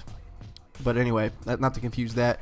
Dota was built within Warcraft, and then League of Legends is basically the single version of Dota because Dota didn't make a standalone version quick enough, and then Dota 2 came out second man on the totem pole, even though League of Legends kind of stole the thunder, blah blah blah. There's a whole bunch of politics in between all that, but the fact of the matter is, on PC, I think the user base is kind of used to creating things and being more creative. And since Call of Duty is more of a casual game, theater mode is not really something that most of the people give a shit about. Like, they just want the most basic casual fun out of Call of Duty and the mass appeal. It's not something that people really dig their heart into, even if they put a shitload of time into it. They'll put a ton of time into it and hate the fucking game. You know what I mean? Like, it doesn't really happen with other things. And I'm kind of sad because I think that really deters developers to put in map editors when something like theater mode doesn't even really get utilized to its full potential. But that's something I've talked about like on podcasts and stuff before. But we'll see if that shit comes out. Hope you enjoyed my little knifing montage, little jibber jabber over the top of it. I'll check you guys on the next one. My name is XFREEEDO. I don't do outro. So the first time I covered this topic, my plan was to bring the absurdist comedic humor to a video that could make people laugh. I messed up. I made the video more of a rant, and instead of getting people mad and making a lot of people laugh, I mostly just made people mad. And that's a failure on my part. Now, I want to emphasize that on the whole, the grains of the kernels of the ideas are still my opinions from that video. But if I were to redo it today, if I could go back in a time machine and redo it, I would sculpt it a lot more and make it more obvious that it was joke-centered, not argument-centered, if that makes sense. People are still going to always, even if something is like hilarious for most people, they're going to pull out their little moral arguments and try to have, find the meaning of life via comment on YouTube and explain their life story and why you're wrong and things like that. I don't mind. I'm not a people pleaser. That's not what I'm going for, but I think it could have been handled better, funnier, punchier, and more concise. Took me a while to get to the point. People lost track. Whatever. Enough of that. What this video is about is a serious take on this topic. I don't believe telling a child that she should give a blowjob is a good idea. I wasn't saying that at all. But the point that I was trying to underlay, the sort of inconsistency with the beliefs, is that everyone assumes that every child has a counselor they can talk to, that they can trust, that they have two parents that are capable of giving this type of information. They assume that is what every person takes. I'm sorry. Not everybody grows up in your perfect little society. Some of us have middle schools where some of the teachers and counselors molest children. I went to a middle school like that. I wasn't molested, but knowing that that happened might make me a little bit reluctant to talk to a counselor about sex education. Another thing, I had sex education, and you know what? It's fucking terrible. The reason why sex ed is terrible in public schools today is because everybody's so afraid of telling the truth. They think somehow hiding the information about sex is going to keep their teens safe from what? Pregnancy and STDs. Not true. Abstinence is not the answer. Statistically, that's true. Everybody knows that. The information is beneficial to teens. Now, another thing, bringing this back to Woody. People assume that 7 to 11-year-olds, pre-puberty children are watching his videos. If your kids are that young and have the internet freedom to watch whatever the hell they want and you're not supervising them, there's far worse videos a child of that age could get into than Woody's. I'm not saying he should watch Woody's video. I'm not saying a little girl should watch Woody's video at 7 to 11 years old. But what I am saying is the parents should be responsible at that point. Now, when a kid starts to hit puberty and gets a little bit more freedom and mom and dad feel they're smart enough to think on their own and think on their own feet, and they have the freedom to learn about things on their own and Google search and get into all sorts of bullshit, the parent has to control what there's in control, filter, and give perspective, right? I, of course, am a liberal, and I think let the kid do what he wants and explain things afterwards. If you are a more conservative person and thinks they shouldn't hear anything ever, well, parent your child. It's not Woody's fault you're not parenting your child. Woody's content is geared for teenagers. Children younger than puberty have no need for sex education. Maybe they have an interest, but they aren't really going to use it, are they? Because they don't have any working junk, okay? But once a kid reaches that age, searching for alternate methods of finding out good information should be an option. You can't give the blanket censorship statement that no one should give sex advice. That is a bad idea. And the reason it's a bad idea is because then you can start to censor every little thing. You can say, well, oh, you swear in your commentaries. I don't want my kids seeing that. That should be age gated. And that's the same kind of mentality. Where do we draw the line? Now, you can say giving a tutorial on a blowjob is bad. Maybe you can say that, fine. Maybe that's your viewpoint. But I think in Woody's defense, something that a lot of you guys probably overlooked, and I am not a fan of Woody. I don't like him. I don't trust him. I think he's a slimeball. But what I'm defending here is an idea, not a person necessarily. And if you're from this like, oh, if you defend a pedophile, you're a pedophile because I defended Woody, obviously, like... you kids are so small, young, and stupid. I'm sorry. Just look up what's called a Hitler fallacy. You can't say, oh, Hitler believed that, so obviously that's wrong. Well, maybe Hitler had some good ideas. Just because he's evil and crazy doesn't mean everything that ever came out of his mouth was wrong. It doesn't work that way. That's not how logic works. Hitler believed you should brush your teeth 3 times a day. Well, so does a dentist. Those ideas don't become wrong just because Hitler says them. Do you understand what I'm saying? So even if Woody is Hitler, I can still defend ideas from Hitler or Woody, and they still be right. My last point. Everyone honing in on the blowjob thing. A lot of people didn't even watch the video that Woody made, which I think is disgraceful. You're going to hate on something before you actually analyze it? Boy, that's American politics for you right there. But the example I want to bring to you, and I'm going to cut it up here at the end, a kid wrote into Woody and basically said, I had sex with my girlfriend. She had a miscarriage. I had sex with her, again, unprotected, like a dumbass, obviously. And she took the day after pill, but she thinks she's pregnant. What the hell should I do? She wants to commit suicide. Woody gave this kid, the last letter of the video, some excellent advice. Now, we need to talk about you having sex, because you're not proving to me that you're ready for this. If you're not using birth control, then you're not old enough to have sex. If you're not old enough to make adult decisions, then you're not old enough to have sex.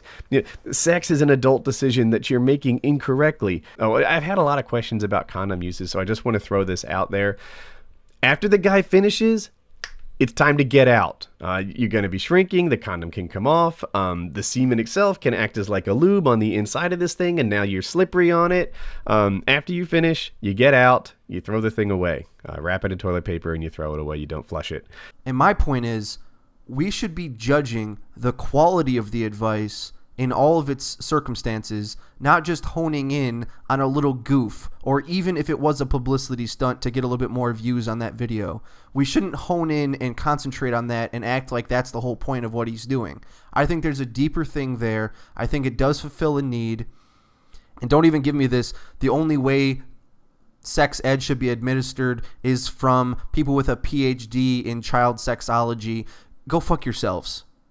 I'm sorry, I shouldn't have been that negative in this video, but seriously, do you think every parent has that? And you think every parent is supposed to be responsible enough to handle their child? No, let smart children find this information and do with it what they will. And like I said a million times already, abstinence is not the answer. You need to be comfortable with a child having the information of something and being able to make the right choice. Your parenting is what makes them make the right choice, not the information. They don't get tainted by hearing things. This is the same thing with bad lyrics or violent video games or violent movies or anything. Children don't get tainted by things. They get influenced, perhaps, they get interested, they get intrigued, but it's the honing and the rearing, that's what rearing is, fucking child rearing, of directing a child into the right direction that a parent is supposed to do. And if you're afraid of sex and don't want to discuss it with your daughter when she's 12 years old, you have a fucking problem. You need to get on that shit because she's interested. She needs to know that stuff. And if you think you're going to hide sex from her, like it's some sort of like mysterious secret that she can unlock when she's 18 and married, that is not reality. You're doing it wrong. And yes, a lot of people said, well, you have the wrong opinion. No, you have the wrong opinion if you think that's the good way to parent children, because it's not.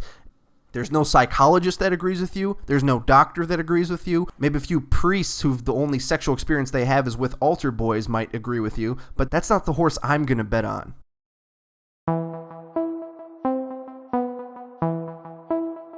Watch it peel back.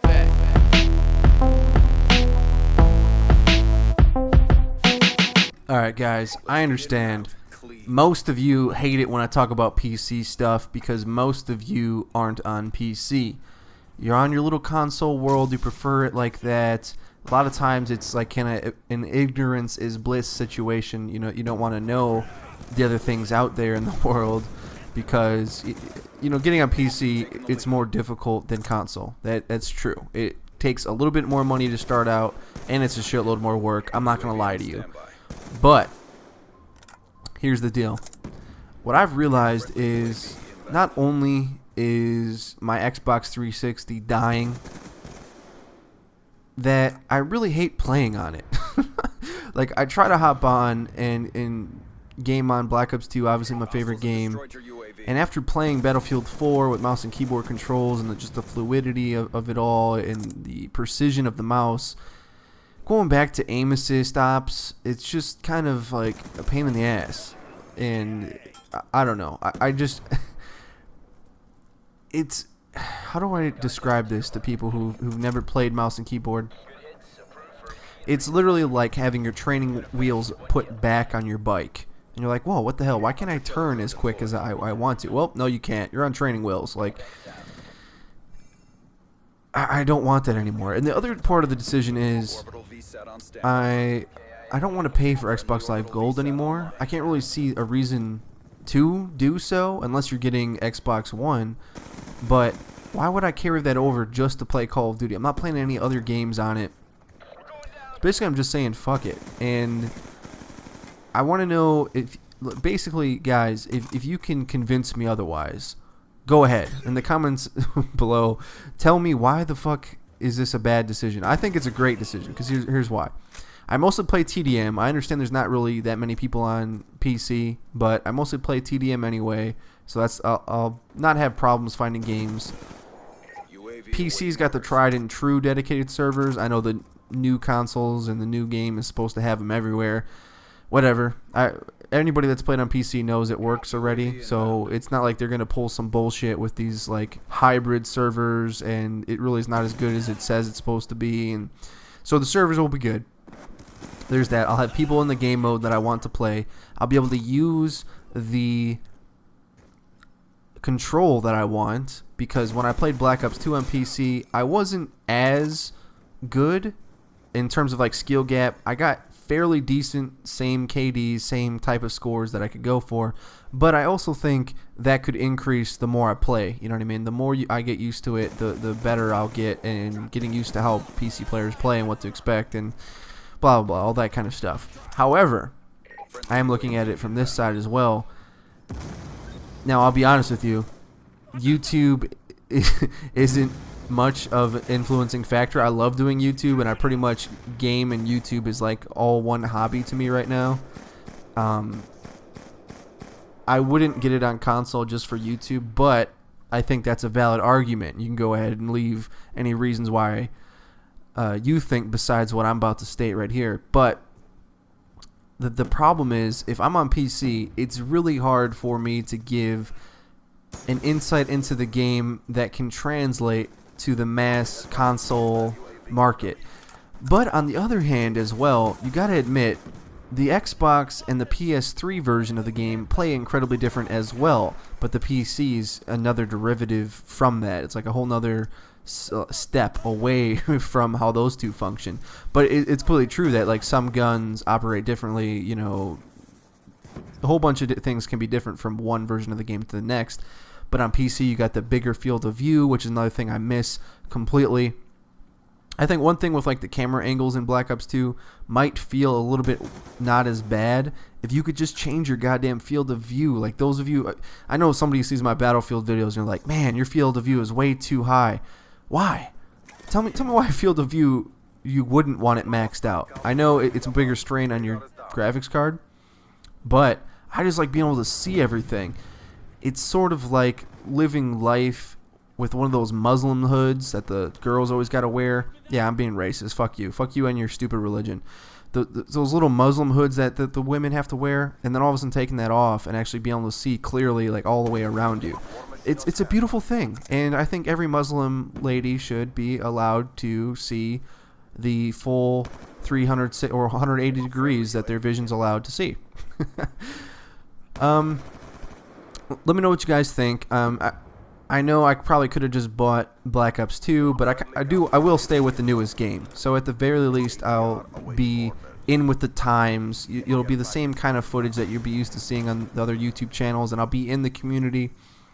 Jive Turkey, I think actually completely switched over to PC, and it doesn't seem to really bother his channel, or I don't think anybody really cares. But I thought I'd at least check in and ask you guys what you think before I do something drastic and totally switch. And the problem is, like, it's really hard to give tips and shit, you know? How am I gonna give you tips on how to play the PC version when you play on the console version? It's not even close to how the two games function. I think, like on PC, you could really get away with being a lot more aggressive and letting your aim outshoot you of situations, whereas on the console, you really have to play slower, especially with the way aim assist works, and positionally is much more important. Again, let me know if you agree or disagree with that shit. I don't really know what I'm talking about. I only played on PC for a couple days. Get the fuck out of that building, you bitch. And you can eat it. Eat the war machine in your chest. I'll catch you guys in the next video. My name is XFREEEDO. I don't do outros.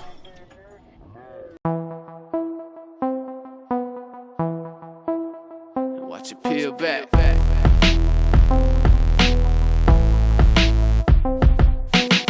Alright, so obviously this video is kind of a companion piece to my other video, why I'm getting Ghost on PC.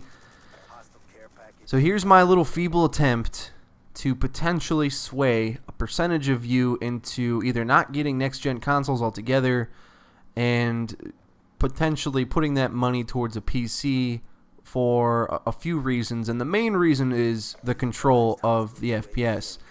And I know the main argument people give me is, oh, I tried it once, I sucked at it. Well, no, shit, you did, of course, when you tried it once.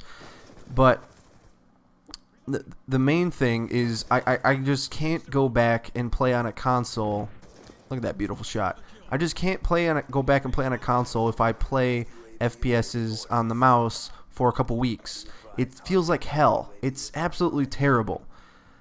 And I got to give you a little bit of perspective first, if you don't really believe what I'm saying, why the mouse is statistically and ergonomically, I don't know if I'm saying those words right, are absolutely better. The plane of motion that a thumbstick's allowed to go is like, what, half an inch? And maybe, how many centimeters is that? I have no clue. And that's the range of motion you're allowed to move. And it's in a fixed axis. So it's only allowed to go, so far. Whereas a mouse, its range of motion is your entire desk, or as big as your mouse pad is, or whatever. And it's not on a fixed axis. You can pick it up and reposition it however you want, and you can slide it really, really fast, or you can slide it really, really slow. And you can put your sensitivity really slow, but you can put your sensitivity really low, but still have the opportunity to move incredibly fast, if that makes sense. If you push your mouse like way across your desk, and the reason why this math works, if those sort of like more demonstrative type reasons don't resonate with you, the reason why that works is the same principle of what a control freak is, which does help you, by the way. Raising your thumbstick will help your aim a slight bit. It's not as much as going from thumbstick to mouse, though. What I translate it to is going from thumbstick to mouse is like the difference between a regular thumbstick and like 10 or 20 control freaks stacked on top of your thumbstick. That's the amount of like difference of control, mathematically speaking. Now, obviously, you wouldn't want to put 10 control freaks on top of your thumbstick. That doesn't make any goddamn sense. But that's the drastic difference that you'll get from it. And what does this mean, really, to the gameplay? Like, why, FREEEDO, why the fuck can't you just deal with it? Why can't you just go back on console like everybody else and deal with all the crap and the aging hardware and, I mean, there's benefits to going to console, obviously, but why can't you deal with the controls, FREEEDO? Here's the deal. The way aim assist works, when you deal with outgunning people, or you get used to outgunning people on PC, and then you go to console and you just see kill cams where aim assist was such a factor in the gunfight. Or it could be a factor for you as well. Like, everybody abuses it. I'm not just saying everyone else's aim assist works and mine doesn't. But so much of the game gets boiled down to aim assist. And especially that's one of the problems with snipers. Now, I think the ballista is balanced, and I think it should be the only sniper in the game. But with the other snipers and a lot of the shit scopes, bullshit shots that you see are from the effect of aim assist. And it sucks and annoys people, and it's not just the snipers that do that, though. Once you get really used to free form mouse aim, you start to notice how SMGs and ARs get a huge aim assist benefit as well. And what it ends up doing, basically, at the end of the day, is it gives average players the ability to get kills that they would really, really, really struggle with on PC. This is what happens on PC. There's a lot of noobs on console, obviously, right? But the skill curve in order to be like a 1 KD player on console is a lot easier to obtain. So what happens on console, even like Call of Duty or other games as well, you'll have players that are incredibly terrible, and then you have really good players with, like, it kind of like spreads that skill gap wider. Whereas on console, there's the bad players, there's the pretty good players, and then there's a small distinction between the pretty good players and the great players. Like, it's really hard to push yourself into like a super high level because of the way aim assist works. And this is even like on the pro scene. Like, this is why I think professionals should take aim assist off and like, play in the sand, kids, have fun with that. Like, it's just adding more weight to the difference of the gunfights that they're winning. I really wish they would do that. I know it's on thumbsticks, but pros on thumbsticks can definitely, or maybe if there's an option to like put aim assist on a pro level, like you just have it so little that it's barely a factor. Something like that would be cool as well. But there you go, that's the video. Alright guys, I wasn't gonna make a video on this topic. I actually got a request to do it. I kind of was just gonna leave it be, because I think there's enough YouTubers out there that have already done a good enough job but I'll try my best to add to the kind of good life advice ethos that's it's building on YouTube right now. It's a somber tone. Nobody said it better than Thunder, obviously, because he's a first responder. He really knows what he's talking about when it comes to these tragic incidents where people either make mistakes, they make bad decisions, they make bad judgment calls, and it's one thing to hear that kind of stuff from your parent when you're like a 16, or YOTESLAYA was obviously older than that, but it's one thing to hear that from a paternal figure who says, oh, don't do drugs and party, or don't act crazy, which wasn't what Thunder was saying exactly, but it's hard to hear that from them when a lot of times the parents do that stuff themselves. But it's another thing when Thunder says it, because he actually sees the aftermath on a daily basis as a first responder. He sees the mangled wrecks that these cars get in, and I don't really want to get into it because it's really a gruesome idea. But what my commentary I want it to be about is just reminding you guys the frailty of life, and to add perspective. Like this is healthy stuff. You can't hear this kind of thing enough.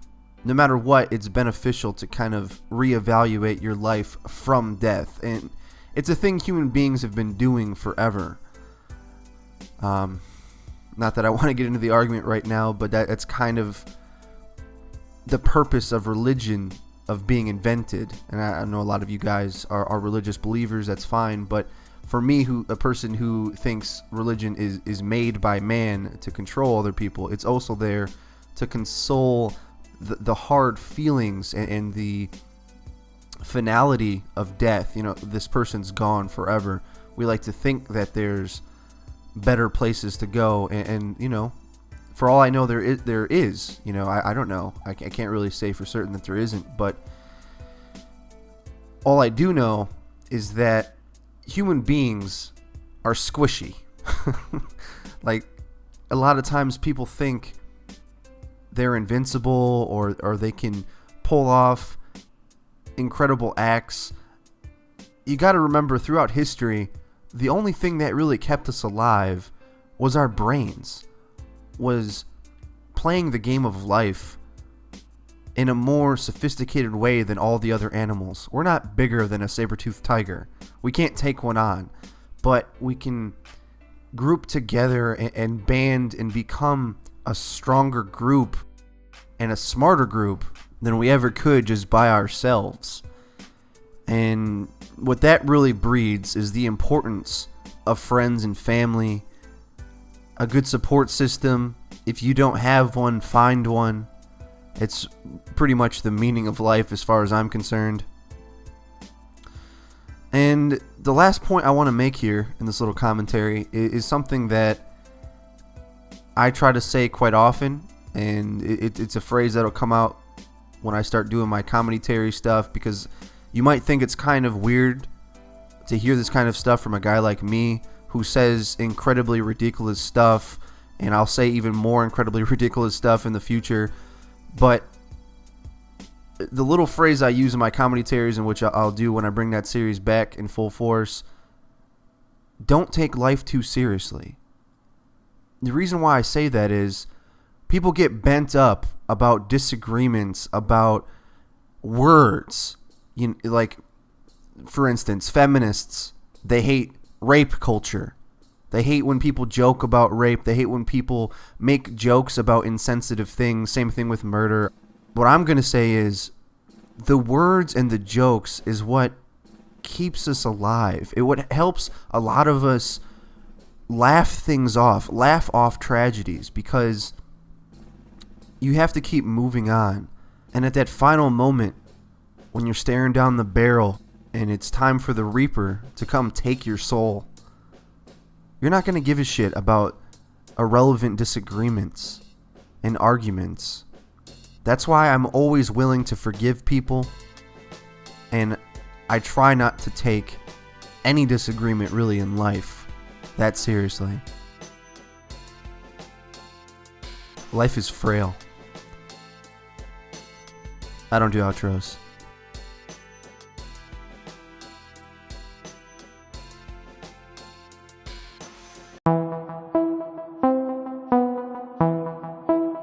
Watch it peel back.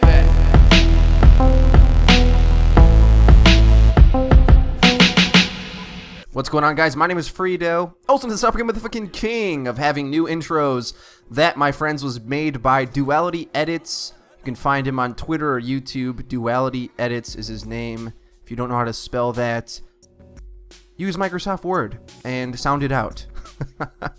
I'll leave his links in the description for you lazy motherfuckers out there. But sniping on the old courtyard map. This map, honestly, guys, I always struggled on this map. This is probably the only gameplay on my channel I've ever put on here. And I think the reason is this map has a lot of lines of sight and cover spots, which worked really well in World at War because the guns were a lot harder to use, had less bullets, etc., etc. SMGs were dominant in that game. But World at War balancing was nearly perfect, to be honest with you, if they just fixed the MP40. You know, SMGs were strong, assault rifles held things down but had small amounts of ammo. LMGs were beasts and an automatic, because there was no automatic ARs in that game except for one, the STG, and it wasn't that strong. It's still pretty good, but the LMGs were a lot stronger. World at War balance really gets overlooked, I think. But when you put this map into Black Ops 2, where every ranged weapon is super-powered, LMGs can just lock down sites, I realized you need a ranged weapon on this map. You really do. And I use the KSG on every map just for fun, but sniping with the ballista. Anyway, the thing I actually wanted to talk about today was my buddy Pico210TX on Twitter. It's an inside joke. I think Pico will remember that. That's his name, though, but I always fuck up his name when he's on my podcast. He mentioned and asked, what is your goals, or like how many subs do you think you'll have in a year from now? An interesting thing with that is it's kind of thinking about like how hard are you going to work, how well do you think your channel is going to do, what type of videos are you going to make, how sick are you at YouTube, and where are you going to be able to go. I said it's something outrageous. I said 50,000 subscribers. That's where I want to be in another year. And is that achievable? Am I overreaching? And I don't know. Well, first thing, there's the like aim for the moon or settle for the stars kind of thing. I don't know if that's how that goes. You know what I'm talking about. But aim for the moon, reach for the stars, however it goes. That's the way I'm kind of thinking. But also, I don't think it's crazy to think my channel could grow 10 times what it is now in a year if everything goes right. And it's all about really making hit videos. I think a lot of people get stuck into mediocrity on YouTube and just keep pushing out average videos. Oh, here's me talking about some subject with barely an opinion, news reporter style, or you know what I mean? And everybody's got arguments on balance, but the most concise ones are the best ones, the most entertaining ones. Those are the ones that stand out on the internet. And I feel throughout all of my experience, I almost killed that guy, by the way, just barely missed my KSG shot. I feel with my experience toying with YouTube, and I really consider a lot of what I've tried to do toying with YouTube, like, let's see how high the flames get when I start this fire kind of thing. I do try to do that, and if you have a problem with that, you probably aren't subbed, right? There's a lot of people get mad, oh, you're just doing this for attention. I'm doing it to entertain and get people thinking about stuff. That's what I do, and the people who understand that are the ones that stay subbed. There's going to be a high percentage of people that are going to be completely turned off by my style, by the way I attack things, but I think framing things into being for entertainment a little bit clearer instead of sounding like a raging lunatic all the time will help me grow, and I think I'm finally at the point where I'm confident that my channel's ready to grow and be taken seriously. This could be a big year for us, guys. My name is XFREEEDO. I don't do outros.